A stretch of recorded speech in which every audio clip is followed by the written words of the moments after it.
তোমার আর তোমার আল্লাহর মাঝে কোনো গোপন আমল আছে নাকি যেটা আল্লাহ ছাড়া কেউ জানে না?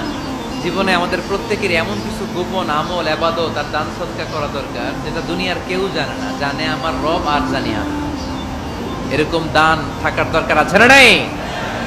তোমার জীবনে এমন কোন গোপন সাদাকা আছে নাকি যেটা আল্লাহ ছাড়া কেউ দেখেনি? এই গোপন সাদাকাটা আল্লাহ খুব পছন্দ করে।